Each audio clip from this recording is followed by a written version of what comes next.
शिवरात्रि के दिन, मूल जो शिवरात्रि होती है उस दिन मोती को जलाकर उसकी भस्म तैयार करी जाती है।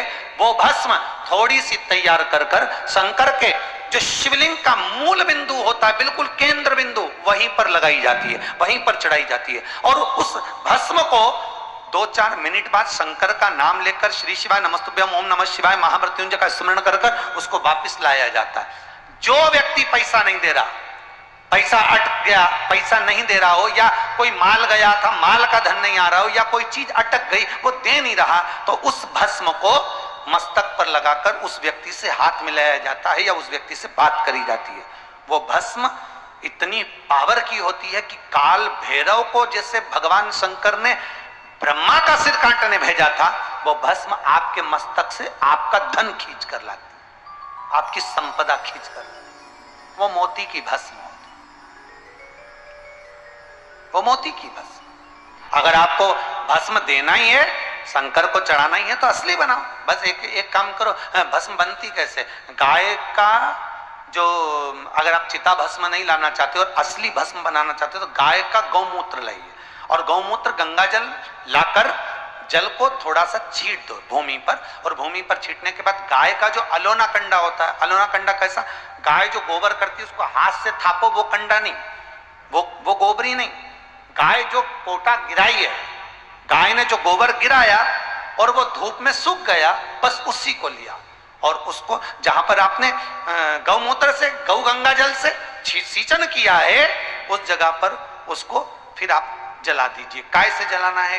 कोई चीज नहीं डालना है आपको, केवल देसी कपूर से उसमें आग लगाना है और गाय का घी उसमें शंकर जी का नाम बोल बोल कर चढ़ाते जाना। और वो कंडा जब पूरी तरह से जल जाए, भस्म हो जाए, तब ठंडा होने के बाद उसको निकाल कर छान लो, उसको भर कर रख लो। जब तुम्हारा मन करे, प्रदोष का दिन हो, शिवरात्रि का दिन हो, जब तुम्हारा मन करे, आप बेलपत्री के नीचे शिवलिंग का निर्माण कर रहे हो, कोई कामना रखकर वो भस्म शंकर को चढ़ा दो, उसी में से निकाल कर। महाराज, गाय के गोबर से, गाय के कंडे से जो बनी भस्म, वो निर्मित 3 तरह से भस्म होती है। एक यज्ञ कुंड की भस्म, गाय के कंडे से निर्मित भस्म, और तीसरी होती है जो धान होता है, धान की जो ऊपर का जो भाग होता है छिलका, उसकी जलाकर जो भस्म बनती है, वो भी शंकर को समर्पित हो, वो भी भस्म। फिर भस्म आगे जाकर बहुत सुंदर भाव आया है। कमलगट्टा,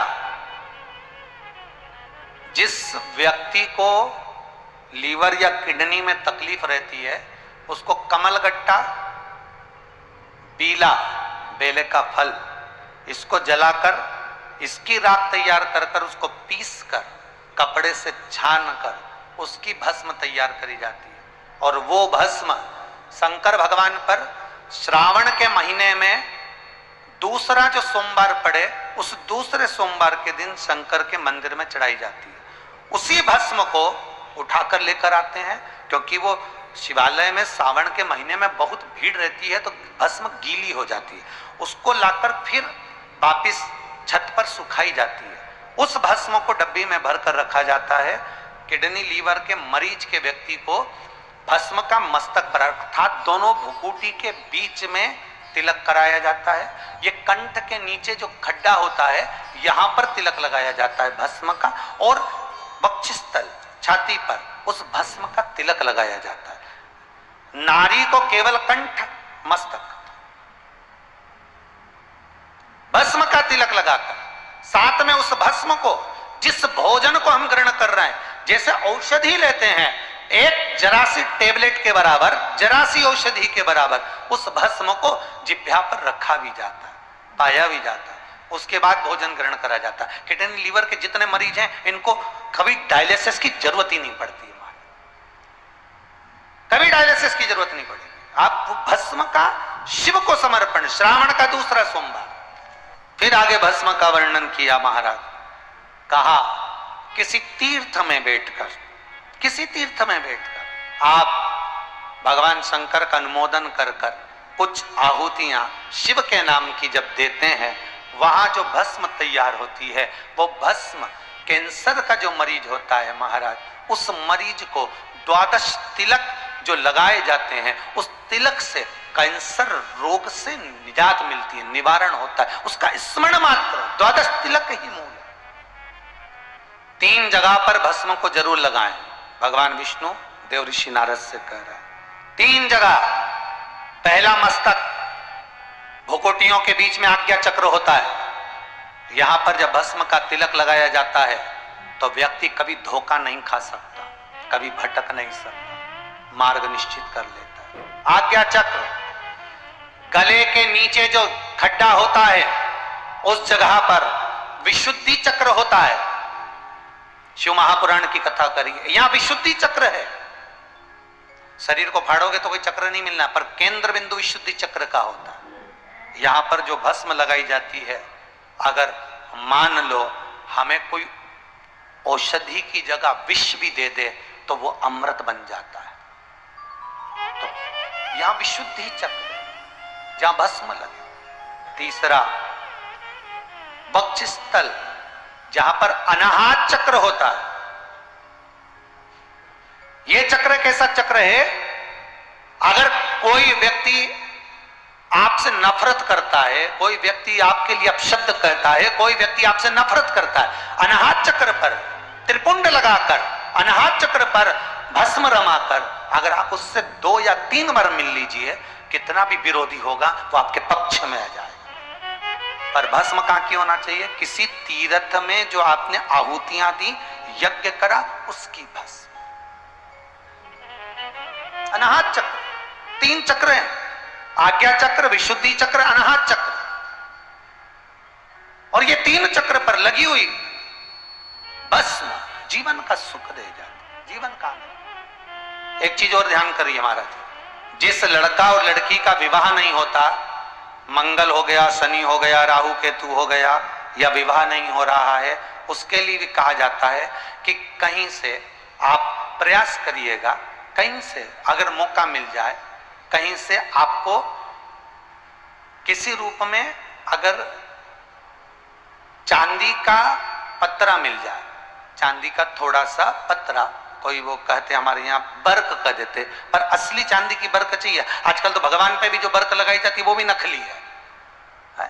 असली चांदी की बर्क, उसको जलाकर उसकी जो भस्म तैयार करी जाती है, चांदी भस्म जो तैयार करी जाती है, उस भस्म से लड़का हो लड़की हो जिसका विवाह नहीं हो रहा हो, उसके हाथ में वो भस्म लगवाकर और बीच में हल्दी की एक बिंदी लगाकर शंकर के शिवलिंग का लेपन करा दिया जाए महाराज। प्रदोष के दिन, किसी भी प्रदोष में आप उसका लेपन करा दीजिए।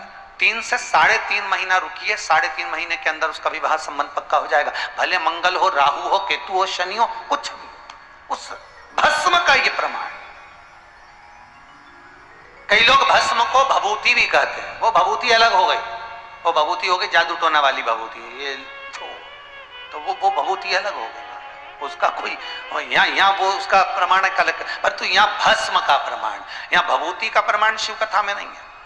शिव कथा में जो प्रमाण है वो भस्म का, यहाँ भभूति किसी को छू कर दिया, किसी को मतर के दे दी, वो अलग चीज हो गई। यहाँ भस्म, यहाँ तो शंकर को पाने का एक तरीका है, क्योंकि शिव रोग से मुक्ति देते हैं, तो रोग निवारण का एक तरीका है भस्म को धारण करना। भगवान विष्णु कह रहे हैं देव ऋषि नारद, ये भस्म तुम्हारे जीवन को सुख दे जाएगी। बस कि नारी के मंगल सूत्र के साथ अगर एक रुद्राक्ष का मन का है तो उस नारी का मंगल सूत्र कभी नहीं उतर सकता।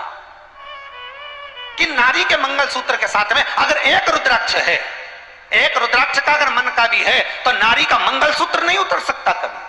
अब आप कितना वेद व्यास जी रुद्राक्ष के चरित्र में, शिव महापुराण की विद्येश्वर संहिता में कितना विचित्र भाव लिख रहा है, कितना वर्णन सुंदर कर रहा है। आपको पहले भी कथा में कहा, मान लो उदर से जुड़ी हुई कोई भी समस्या चल रही है, पेट से जुड़ी हुई, उदर से जुड़ी कोई भी तकलीफ चल रही है, तो क्या कहा जाता है कि बेल की वृक्ष की छाल निकाल कर लिया, उसको पानी में गलाओ, शंकर भगवान पर चंपेश्वर महादेव का नाम लेकर या कुंदेश्वर महादेव का नाम लेकर या कुंदकेश्वर महादेव का नाम लेकर शिव को चढ़ा दो। उस पानी को झेल कर लिया और उस पानी को दिन भर में 2-2 चम्मच, एक दिन में 3-3 4-4 बार, 2-2 घंटे के 3-3 घंटे के गैप में उसका पानी पीना चालू करो। उधर से जुड़ी हुई सारी समस्या समाप्त। जैसे एक वृक्ष की जड़ों का आनंद सुख प्राप्त होता है, तो वो बेलपत्र जब बड़ा हो जाए उसका सुख ही दूसरा। कल कथा में कहा था, शंकर भगवान को सावन महीने में शिवरात्रि पर तुम बेलपत्री की पत्तियां तोड़ कर लाते हो, ढेर सारी डाली की डाली तोड़ कर ले आते हो और बाद में उस डाली को पटक देते हो, पत्तियां निकाल लेते हो, शंकर जी को चढ़ा देते हो। यह अपमान है उस वृक्ष का, ये शंकर जी का अपमान है। अरे हिंदू धर्म में तो एक रीति है साहब कि अपने 2 पांव होते हैं, 2 चरण होते हैं। अगर घर की कोई बेटी, कोई बहू, कोई घर का व्यक्ति अगर एक पांव पड़ता है और एक पांव नहीं पड़ता, तो लोग कह देते हैं अरे दोनों पांव पढ़ो, एक पांव नहीं पढ़ना चाहिए, अच्छा नहीं होता।